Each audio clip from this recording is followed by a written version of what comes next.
Blue Summit 2.0, hoye. Hoye. Your Excellency, the Slovak Ambassador, happy to see you again this year. Charlene, thank you for coming. All guests available, protocols, the CEC from Kilifi County, Mahmoud, advisor to the governor, the director, Sotehab. Ladies and gentlemen, good afternoon. Good afternoon.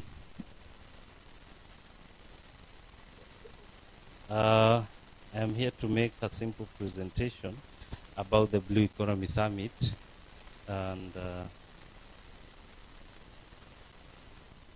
having a few tech issues. So, I know what I was present, but I wanted to show it on the screen. So, the Blue Economy Innovation and Investment Summit is a one-week series of events that comes together each and every year, the last month of the year, to bring together people in different, sorry.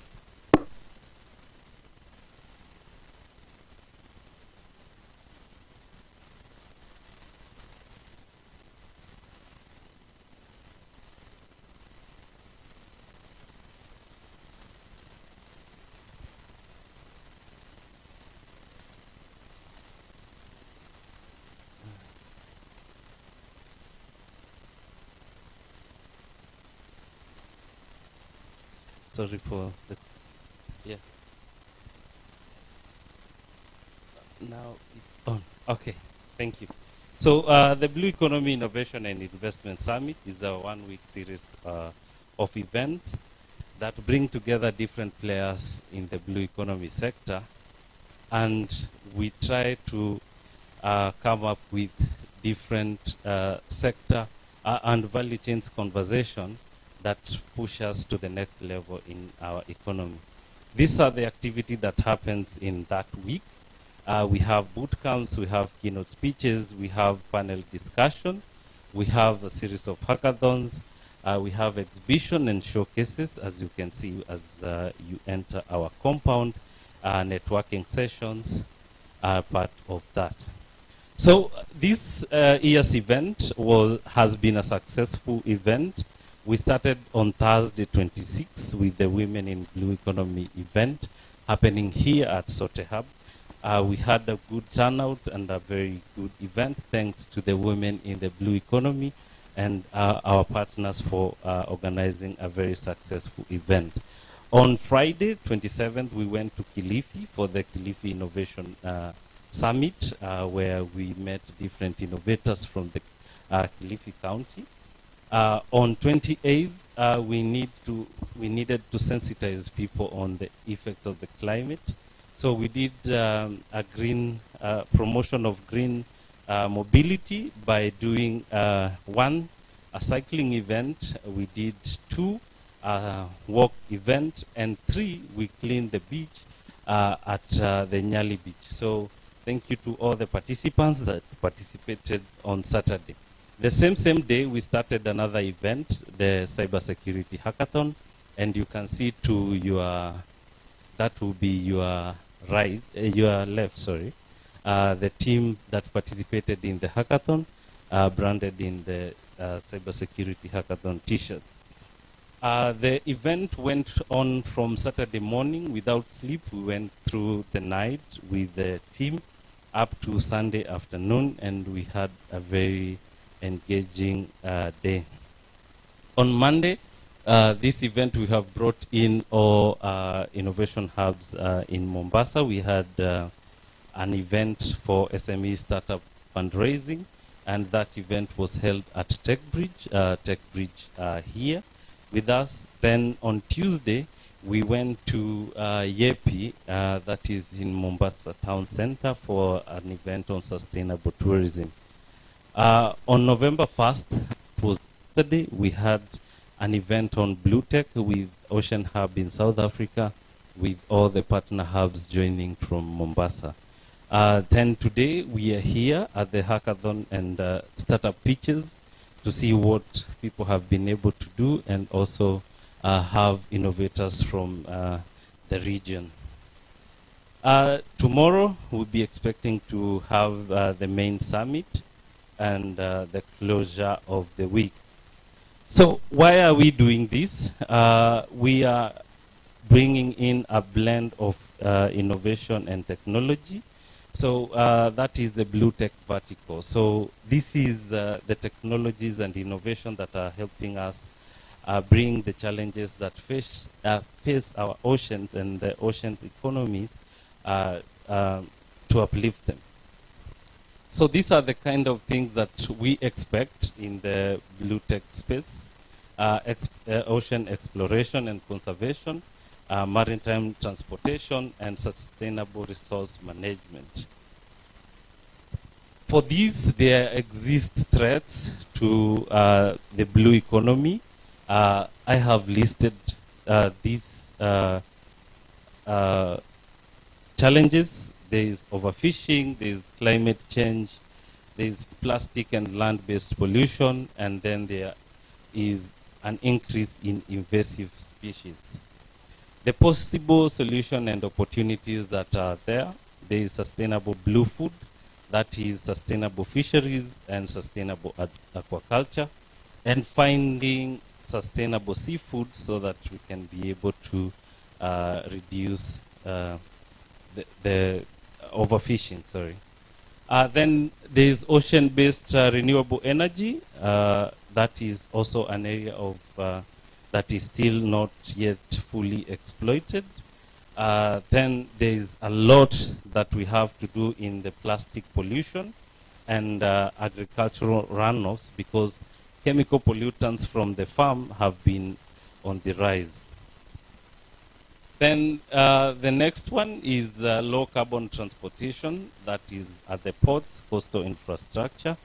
That is, we need to have clean marine transportation, efficiency at the port operations, ecotourism, protection and restoration of ecosystems.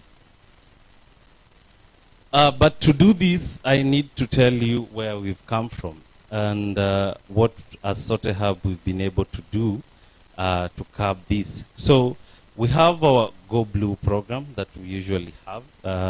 This was the second year in our Go Blue program, and this year we were working on market linkages for green and greening SMEs. We have from our areas of focus, ABCD, that is agriculture, blue economy, climate change, and digitization.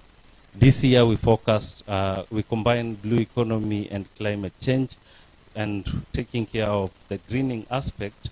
We brought together 100 SMEs to support them to increase their revenue and increase employment through market linkages. But before that, we had a successful phase one where we had 224 SMEs, and we had an outcome of 35% income increase from all those 224, an accumulative increase of 35%. That is, when they came in, they cumulatively were making 17 million per month, but when they left, they were making 23 million per month. Then we had 36% increase in employment. The time they were coming in, we were at 530. The time we left, we were at 720. So that was the first one. So I want to show you, and this had been presented even in the last Blue Economy Summit, but we had not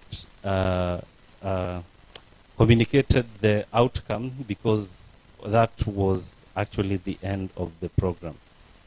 So for the market linkages, these are relationship or connection between different participants in a market ecosystem, such as suppliers, producers, traders, and consumers. So this is a relationship of how goods move from one place to another. So why do we do market linkages for people or businesses in the blue economy? To access customers, to access suppliers, to access information, and for collaborate for value chains that we are interested in the blue economy value chains. So number one is aquaculture, fishing and fish handling, hospitality and tourism, transport and logistics, that is maritime transport, security, shipping, ports, and related services, conservation, waste disposal and management, vessel repair and maintenance, water desalination, marine agriculture. So for the last cohort, this was what we were looking at, and it has proven to be a successful cohort, a minimum turnover of 100,000, at least 1 year in business, at least 2 employees. The business should be located at the coast, and it should be within the blue economy value chains. So at this juncture, I would like to ask each and every one of you to join us in being eco-friendly. We need to green our environment. And for that, we have developed a mobile application. So if you could take your time and go to Play Store, if you could take your time and go to Play Store and search for Kijani app. Kijani is green, Kijani app, so it's the greening app. So if you could download that and help us in moving the world to green, then we'll be happy for us to be together with you. So take your time. We'll check that maybe at the end of this to make sure that everyone has downloaded the app. But with all those many remarks, I would like to thank you and welcome you to the Blue Economy Innovation and Investment Summit 2023. Thank you. Alvin.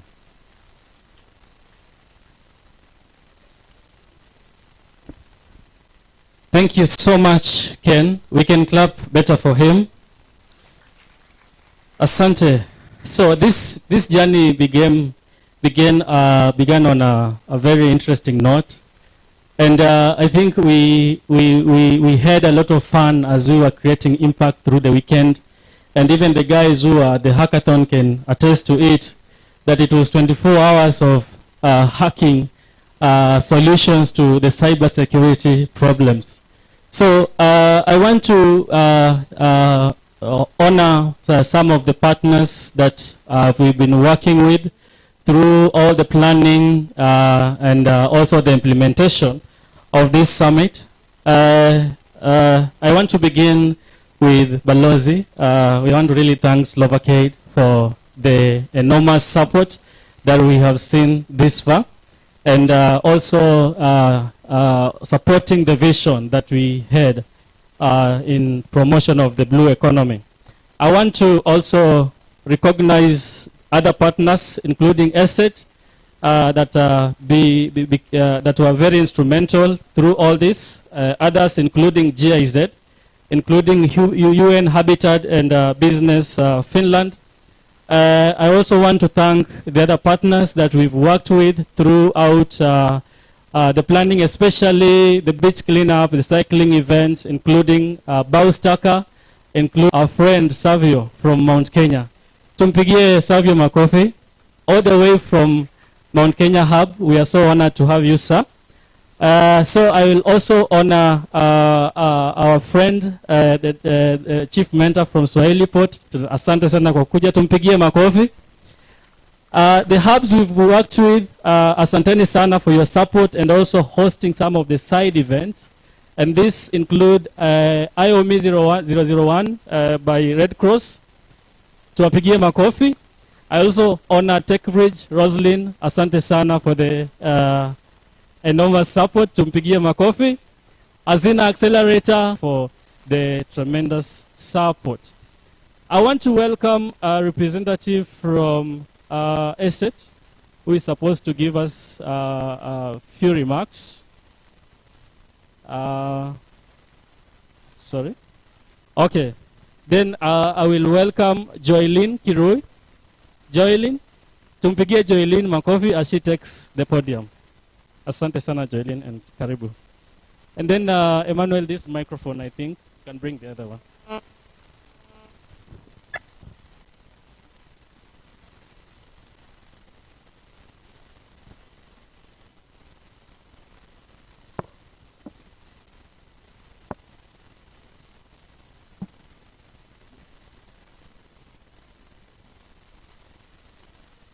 One, two, one, two.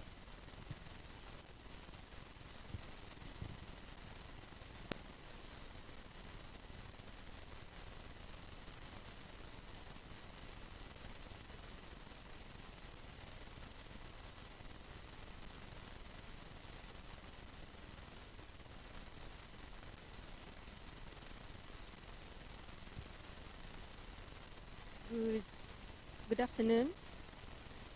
Can you hear me well? That side? That side? Yes.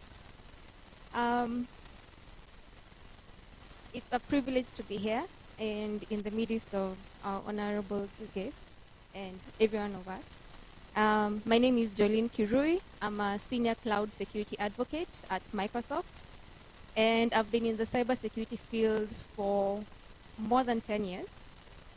And I've mainly been in the offensive side of cybersecurity. So for those who know, for cybersecurity, we mainly have offensive side and the defensive side. So for the offensive side, we are mainly the ethical hackers. So you're given permission to actually hack a particular solution or a system, okay?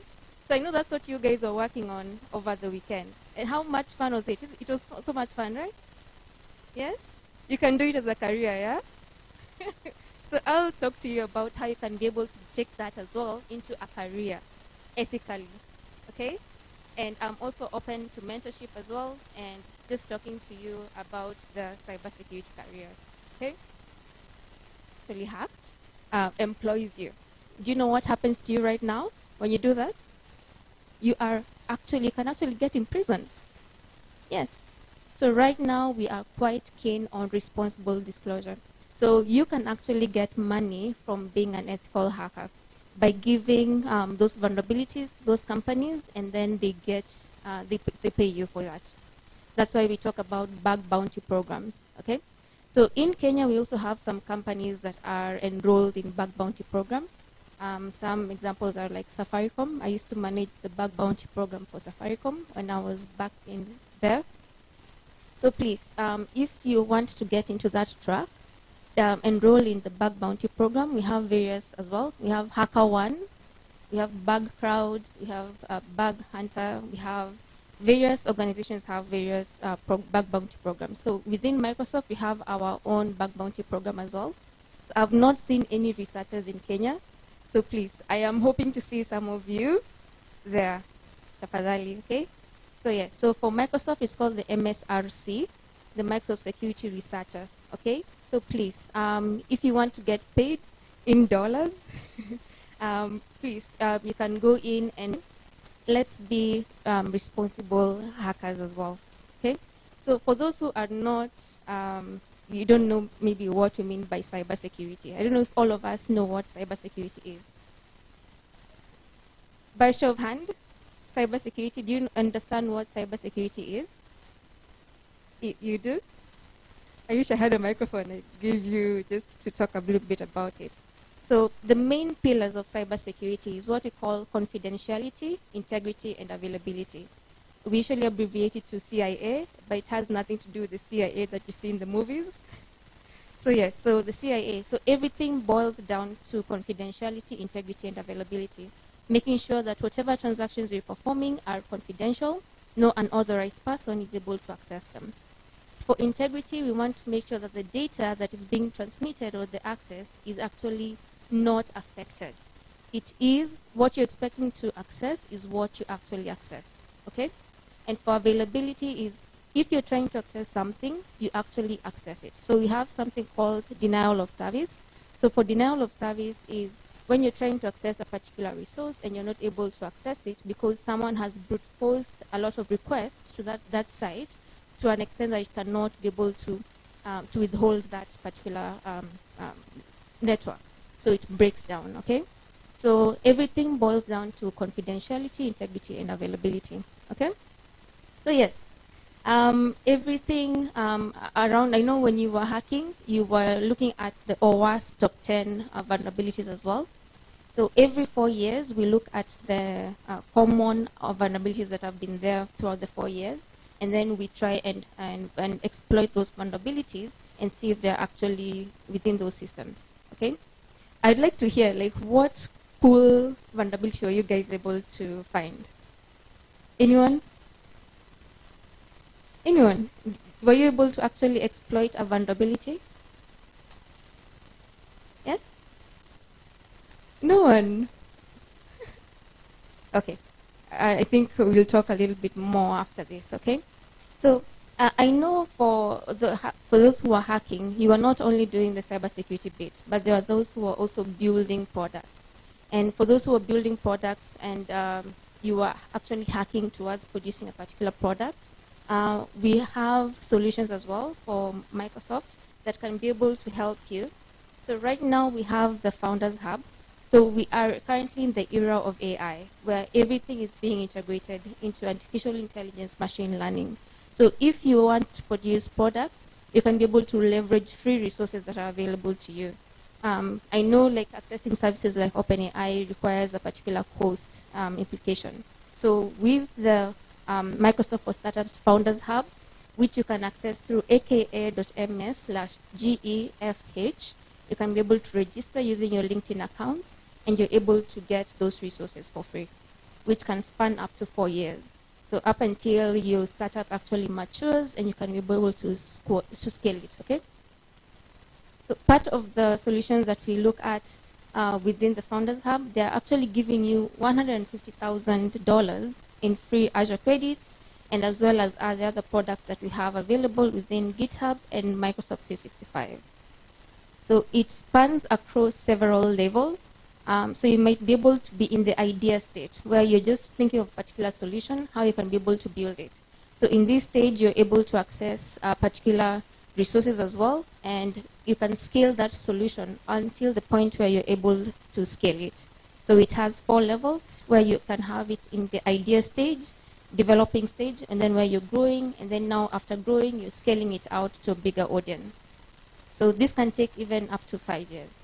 So please, I want to see more and more innovators from Kenya and specifically also from Mombasa contributing as well.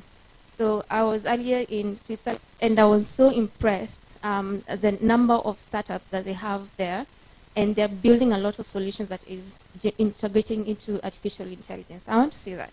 Okay, how many of us are challenged? Like you want to integrate, you want to grow, and you want to build products. I like that. Thank you. So please, you can go in and build on your own terms on each level that we've said. So if you're in the idea stage, you can get $1,000. In the develop stage, it's $5,000. In the growing stage, it's $25,000. And the scaling stage is $150,000. So we're not only talking about Azure credits, we're talking about even accessing OpenAI services, any kind of resources that you can need in the cloud. Isn't that great? Yes. So please go in and apply for that.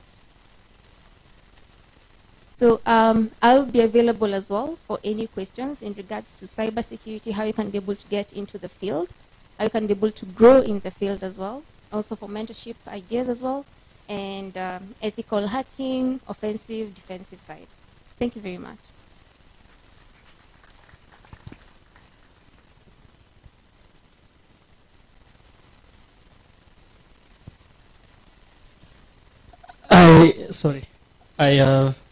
I was almost becoming a victim of cyberbullying just now. Some friends were telling me, Alvin, why are you forgetting us? So, please reduce the mic a bit. I want to redeem myself by introducing the guys that were almost stoning me. Hey guys, can you hear me? If you can hear me, please don't raise your hand. Yeah, they can hear me. I thought they would raise their hands. So I want to welcome, to also acknowledge Jibu for the great support. I will acknowledge AAR Insurance for the great support. I will acknowledge one of our most key partners, Jumuiya ya Kaunti za Pwani. How tuwapigie makofi. I will acknowledge KMA, tuwapigie makofi. I will acknowledge Mombasa Walk Movement. We clap for them. I will acknowledge Only Devs. You guys are great. Only Devs. Jipigieni makofi. Asanteni sana. I will acknowledge Ali Birds Banda. We clap for them. I know the person who was almost stoning me, karibu atanistone tena, but I'm getting to you. I will acknowledge KCIC. We clap for them. I will acknowledge Bay Hub. We clap for them. I will acknowledge Nia Ventures. Nia Ventures. We clap for them. I will acknowledge Dali Spaces. We clap for them. I will acknowledge I&M Bank. Tuwapigie makofi. I will acknowledge Tech Kids Africa. Tuwapigie makofi. Alifikiri nitamsahau. I cannot forget you, bro. To acknowledge Blue Radio. Blue Radio, hoye! We love you guys. You are doing a great job. They are the guys who are doing all this coverage. And we are live right now on Blue Radio. Let's clap for them. And then we also give it up to Swahili Box for the great support. We clap for them. Asante sana. For this time, once again, if I feel I've forgotten you, just please bully me online and then I'll remember. But this shows that we are not working alone. We are working together with the entire ecosystem, because we know that alone we will go faster, but together we will go far. Okay? So we are working with everyone that is in the ecosystem, and that's why we are seeing all these impacts happening. I want to come up and get from there once again. And as he comes.